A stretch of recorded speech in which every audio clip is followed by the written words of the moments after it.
பொதுவாகவே வந்து ஆண் பெண் அப்படின்னு சொல்லி பார்க்கும்போது அதில் வர்ணிக்கிறதுக்கான லிமிட்ஸ் அல்லது வந்து இலக்கணங்கள்னு பார்க்கும்போது பெண்களுக்காக இலக்கணமாக இது வரைக்கும் இலக்கியங்கள்லேருந்து கவிஞர்கள்லேருந்து எல்லாரும் சொல்கிற ஒரு காரணி என்னவாக இருக்கும் அப்படின்னா முடி. அதுக்கப்புறம் பார்த்தோம் அப்படின்னா கண் அதெல்லாம் சொல்லுவாங்க, மீன் போன்ற கண்கள் அதெல்லாம் பின்னால் சொல்லுவாங்க. ஆனால் ஃபஸ்ட்டு வந்து முடியை தான் ஃபஸ்ட்டு வந்து சொல்லுவாங்க. எவ்வளோ நீளமான முடி, எவ்வளோ ஸ்மெல் உள்ள முடி, நல்லா நறுமணம் உள்ள முடி அப்படிலாம் பேசுவாங்க. ஸோ அது வந்து ஒரு இலக்கணமாகவே இருந்துகிட்டு இருக்குது உண்டு. இது வந்து ஒரு காலகட்டம் வரைக்கும் ஓகே. ஆனால் இன்றைக்கி என்ன சொல்கிறாங்க அப்படின்னா, ஏன் பெண்களுக்கான இலக்கணமாக முடியை மட்டுமே அப்ஜெக்டிஃபை பண்ணணும், அது இல்லாத இருக்கவங்களும் இருக்காங்கல்ல, ஆனால் ஏன் அப்ஜெக்டிஃபிகேஷன் அதில் மட்டுமே இருக்குது அப்படின்னு சொல்லக்கூடியவங்களும் இருக்காங்க. ஸோ அப்போ தான் தமிழா என்ன நினச்சோம் அப்படின்னா, பாரம்பரியமாக இது வரைக்கும் சொல்லிட்டு இருக்க முறைகளிலே இருக்கக்கூடிய பெண்கள் இருக்காங்க. நாங்கள் வந்து அதிகமாக முடி வளர்ப்போம், தலை நிறைய பூ வச்சுப்போம், அதுக்கான விஷயங்களை பண்ணிகிட்டு இருப்போம், பராமரிப்பு பண்ணுவோம் அப்படின்னு சொல்லக்கூடிய பெண்கள் ஒரு பக்கம் இருக்காங்க. இன்னொரு பக்கத்தில் இதெல்லாம் வேண்டாம், இட்ஸ் அவுடேட்டட், இப்போ நாங்கள் வேறு ட்ரெண்டில் இருக்கோம், இது எங்களுக்கு பிடிச்சிருக்கு, பெண்களுக்கான இலக்கணம்னு ஒன்று வைக்காதீங்க, நாங்களும் பெண்கள் தான், எனக்கு இது பிடிக்கவும் செஞ்சுருக்கு அப்படின்னு சொல்லக்கூடியவங்களும் இருக்காங்க. ரெண்டு தரப்பும் சந்திக்கும் பொழுது என்ன பேசிப்பாங்க, என்னென்ன விஷயங்கள் வந்து ரெண்டு தரப்பை பற்றியும் சமூக மக்கள் புரிஞ்சுக்கணும், சுற்றி இருக்கவங்க புரிஞ்சுக்கணும் அப்படின்னு பேசலாம்னு நினச்சோம். ஸோ அப்படி நம்ம பேச இருக்க தலைப்பு என்ன அப்படின்னா, அதிகமாக முடி வளர்க்கக்கூடிய பெண்கள் விசஸ் டாம்பாய் ஹேர் ஸ்டைல் வைத்திருக்கக்கூடிய பெண்கள். ஓகே, ஃபஸ்ட்டு எதிர் தரப்பில் உட்காந்துருக்காங்க டாம்பாய் ஹேர் ஸ்டைலில் இருக்கக்கூடிய பெண்கள். இவங்களை பார்த்த உடனே உங்களுக்கு ஃபஸ்ட்டு வரக்கூடிய ஒப்பீனியன் என்ன? சில பேர் பார்க்கும்போது பையனா பொண்ணா அப்படின்ற அந்த ஒரு பாயா கேர்லாம் டவுட் வருது சார். நிஜமாவே எனக்கு வெக்கமாக இருக்குது சார் அவங்கள பார்க்கறதுக்கு. அவங்கள பார்க்க உங்களுக்கு வெக்கமாக இருக்கா? ரீசன் இஸ் அவங்க சொன்ன மாதிரி தான், பையனா பொண்ணான்னு தெரியல. நான் பையன் நினச்சி தான் ரொம்ப வெக்கப்படுறேன். பையன் நினச்சி வெக்கப்படுறேன் சார் நிஜமாவே. சும்மா ஸ்பெசிஃபிக்காக யாரை பார்த்தா உங்களுக்கு வெக்கமாக இருக்கு? இல்லை, எனக்கு இந்த ஃபர்ஸ்ட் ரோவில் இருக்காங்க பார்த்தீங்களா, அவங்க எல்லாருமே பையன் மாதிரி தான் ஃபீல் ஆகுது.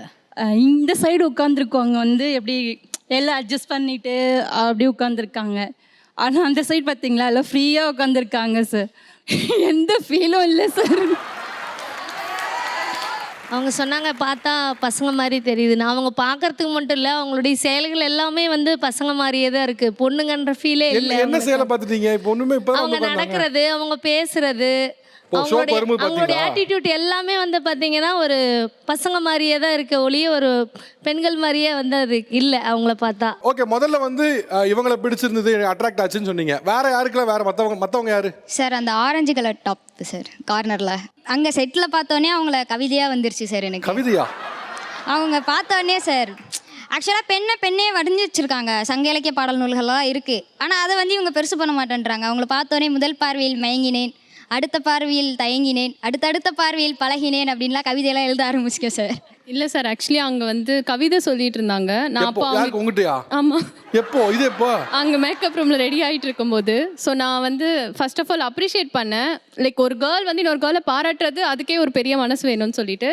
அண்ட் தென் நான் சொன்னது என்னென்னா, அடுத்தடுத்து கவிதை சொல்லிகிட்டே இருந்தாங்க. இதே நீங்கள் பாயாக இருந்தால் இந்நேரத்துக்கு எத்தனை பேர் எப்படி உஷார் பண்ணியிருப்பீங்கன்னு தெரியல அப்படின்னு தான் நான் சொன்னேன். ஆக்சுவலி அந்த மஸ்குலர் எனர்ஜி சொல்லுவாங்கல்ல, அது நிறைய பேருக்கு இங்கே இருக்குது. அந்த ஃபெமினின் எனர்ஜியை மறந்து இவங்க வந்து ஒரு மேலுன்ற மாதிரி மாற ஆரம்பிச்சிருக்காங்கன்னு எனக்கு தோணுது.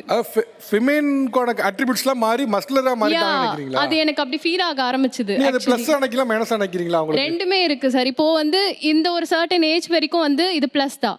பட் ஒரு ஆஃப்டர் மேரேஜ் லைஃப்ன்னும் போது அந்த சிஸ்டர் சொன்னாங்கல்ல, எங்களுக்கு அட்ராக்ஷன் வரலன்ட்டு. இப்போ நாங்கள் அவங்கள ரசிக்கிறோம் ஆஸ் அ பாயா, பட் ஒரு கேர்ளாக எங்களால் வந்து அதை அக்செப்ட் பண்ண முடியல. இதே தான் ஒரு பாய்ஸ்க்கும் இருக்கும். ஒரு பாய் வந்து ஒரு கேர்ள் அட்மையர் பண்ணுறாங்கனாலே அந்த ஃபெமினின் எனர்ஜியை வச்சு தான் பண்ணுவாங்க. அது அவங்க கிட்ட லேக் ஆகுதோன்னு எனக்கு ஃபீல் ஆகுது சார். ஆக்சுவலாக அவங்க சொல்கிற மாதிரி நாங்கள் ரசிக்கிறது ஒரு பக்கம் இருந்தாலும், இங்கே இருக்கவங்க எல்லாருமே பொதுவாக ஆண் பெண் பார்க்காம சமத்துவமாக பார்க்குறோம். அதனால தான் நாங்கள் அவங்கள வந்து ரசிச்சிருக்கோம் அப்படின்ட்டு நான் சொல்கிறேன் சார். ஒரு ஆணை வர்ணிச்சிருக்காங்க, அதே மாதிரி ஒரு பெண் வர்ணிக்கிறாங்க. இப்போ அங்கே இருக்கவங்களாம் இங்கே பார்த்து டாம் பாய் மாதிரி அழகாக இருக்க, க்யூட்டாக இருக்க அப்படின்ட்டு அங்கே கூட கமெண்ட்லாம் பாஸ் ஆகிருக்கும் சார். யார் சொன்னா? பாஸ் ஆகிருக்கும் சார். ஆனால் அவங்க வந்து வெளிப்படையாக சொல்ல மாட்டாங்க எங்களை மாதிரி. அப்படி கமெண்ட் யாரும் பாஸ் பண்ணல என்ன? Actually we agree sir. நாங்கள் ஆக்சுவலி பேசிகிட்டு இருந்தோம். இங்கே நிறைய பேர் வந்து அந்த பாய் ஸ்டைலோட இருக்காங்க. அந்த பிளாக் ஷர்ட்டு, அப்புறம் இந்த ஒயிட் கலர் ஷர்ட்டு, அவங்க உட்காந்துருக்க அந்த தோரணையே பாருங்களேன், இப்படி உட்காந்துட்டு கால் ஆட்டிக்கிட்டு, அவர் வந்து இப்படி கேஷுவலாக இப்படி உட்காந்துன்னு இருக்காரு. ஸோ அவரும் தான் வருது. ஸோ இதுதான் அந்த இப்போ நீங்கள் வந்து இவங்க வந்து சூப்பராக அழகாக இருக்காங்க, செம்ம அழகாக இருக்காங்க, பொண்ணா சூப்பராக இருக்காங்க. ஆனால் அவங்க உங்களை காம்ப்ளிமெண்ட் பண்ணும்போது என்ன சொல்ல வர்றாங்கன்னா, நீங்கள் ஒரு ஆணா அழகாக இருக்கீங்க அப்படிங்கிறாங்க. ஒரு ஆண் வந்து ஒரு இடத்துல உட்காந்துருந்தானா அவனுக்கு என்னெல்லாம் காரணிகள் இருக்குமோ, ஆட்ரிபியூட்ஸ் இருக்குமோ அதே மாதிரி நீங்கள் இருக்கீங்கன்னு அவங்க காம்ப்ளிமெண்ட் வைக்கிறாங்க. அந்த காம்ப்ளிமெண்ட் உங்களுக்கு ஓகேவான்னு கேட்குறேன்.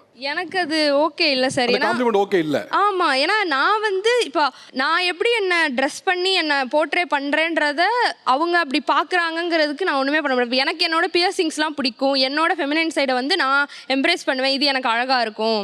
இன்றைக்கி ஐலைனர் நான் போடல ட்ராவல் பண்ணதுனால, ஸோ ஐலைனர்லாம் நான் எப்பயுமே போடுவேன். இதெல்லாம் நான் பண்ணும்போது எனக்கு அழகாக இருக்கும். நான் அப்படி தான் என்னவே பார்ப்பேன், ஷார்ட் ஹேரே வச்சுருந்தாலும். அப்போ அவங்க வந்து என்ன ஆண் மாதிரி கம்பீரமாக இருக்காங்கன்றத வந்து நான் ஹாப்பியாக அக்செப்ட் பண்ணிக்க மாட்டேன். அந்த காம்ப்ளிமெண்ட் நீங்கள் ஏற்றுக்கல. ஓகே, வேற யாருக்கு வந்து இவங்க ஃபர்ஸ்ட் இவங்களை பிடிச்சிருக்குனாங்க, அப்புறம் அவங்க சொன்னாங்க வேற யாரெல்லாம் வந்து உங்களுக்கு அட்ராக்ட் ஆச்சு இந்த சைடில் இருக்கவங்கள? இவங்க செகண்ட் ப்ளூ கலர். இவங்க அவங்க சிரிக்கும் போது அந்த குழி விழுகிறது, லைக் அவங்க பிரேசஸ் போட்டிருக்காங்களான்னு எனக்கு தெரியல, எனக்கு பிளர்ராக தெரியுது. பட் அவங்களுக்கு செட் ஆகுது, அவங்க உட்காந்துருக்கிறது, ட்ரெஸ் பண்ணியிருக்கிறது. தேங்க்யூ. சுய ஒழுக்கம் அப்படிங்கிறது தனி மனிதராக இருக்கிற எல்லாருமே ப்ராக்டிஸ் பண்ண வேண்டிய ஒரு விஷயந்தான். அதில் அவங்க தவறுனா கூட அவங்களுக்கு எஜுகேட் பண்ண வேண்டிய இடத்துல நம்ம இருக்கிறோம். So keep on sex education இருந்துகிட்டே இருக்கணும். எனக்கு தெரியாத நிறையா விஷயம் இருக்கும், அது என் நண்பர் சொல்லி கொடுக்க தான் அந்த கன்சர்ன் பேஸ்டு விஷயங்கள்லாம் கற்றுக்க ஆரம்பிக்கிறோம் நம்ம. ஸோ பாதுகாப்புங்கிறது எல்லாருக்கும் கொடுக்க வேண்டியது. ஷோக்கு முன்னாடி இந்த பெர்ஸ்பெக்டிவும் இப்போ அவங்க மேலே உள்ள பெர்ஸ்பெக்டிவும் மாறி இருக்கு சார். இந்த அவங்க பேசினதுக்கப்புறம் யாரையும் ஜட்ஜ் பண்ணக்கூடாது அவங்க அட்டையரை பார்த்து. ஏன்னா அவங்கவுங்களுக்குன்னு அவங்கவுங்க ஃப்ரீடம் இருக்குது. அதை வந்து நம்ம கொஸ்டின் பண்ணுறது அதெல்லாம் பண்ணக்கூடாதுன்னு இப்போ நான் நினைக்கிறேன் சார். இவங்கள மாதிரி ஒரு குழந்தை உங்களுக்கு பிறக்கிறாங்க, அக்செப்ட் பண்ணுவீங்களா மாட்டீங்க? கண்டிப்பாக நான் அக்செப்ட் பண்ணுவேன். அவ்வளோதான். அவங்களோட உணர்வுகளுக்கு நான் மரியாதை கொடுப்பேன். அவ்வளோதான். இல்லை இப்போ ஓகே, இப்போ இந்த கேள்வி பொதுவாக கேட்போமே, எவ்வளோ பேர் அக்செப்ட் பண்ணுவீங்க? ஸோ அதே கேள்வி அங்கேயும் கேட்கணும் அப்படின்னு நான் நினைக்கிறேன். இப்போ அவங்களுக்கும் ஒரு குழந்தை பிறக்குது, அந்த குழந்தை வந்து எனக்கு லாங் ஹேரில் வந்து நான் கம்ஃபர்டபுளாக ஃபீல் பண்ணுறேன் அப்படிங்கிற பட்சத்தில் அவங்க வந்து அந்த ஃப்ரீடம் ஆஃப் சாய்ஸ் வந்து மதிப்பாங்களா? அவ்வளோதான். எனக்கு சப்போஸ் அப்போ அந்த டிபேட் முடிஞ்சிச்சுல, ஆல் ஆர் ஈக்குவல். அதான ஃபெமினிசம். ஈக்குவாலிட்டிக்கு தான் இங்கே வந்ததே. சார், எனக்கு இவங்க கிட்ட ஒரே ஒரு விஷயம் நான் இங்கேருந்து கற்றுட்டு போகிறது என்ன அப்படின்னா, இவங்க யாருமே போராமப்படவே இல்லை சார். நிஜமாவே ரியலாகவே ஓப்பனாக சொல்லிட்டாங்க சார், எனக்கு அவங்கள பிடிக்கும் இவங்கள பிடிக்கும் அப்படின்னு சொல்லிட்டு. எங்கள் சைடில் வந்து கொஞ்சம் தயங்குவோம் நாங்கள். அவங்க வந்து கையை விட்டு தைரியமாக போல்டாக சொல்கிறாங்க பாருங்கள், அவங்க அழகாக இருக்காங்க இவங்க அழகாக இருக்காங்க. அந்த ஒரு போராமையே அவங்க கிட்ட இல்லை சார். நிஜமாவே அது எனக்கு ரொம்ப பிடிச்சது அவங்க கிட்ட. இப்போ யாட்டிருந்தானா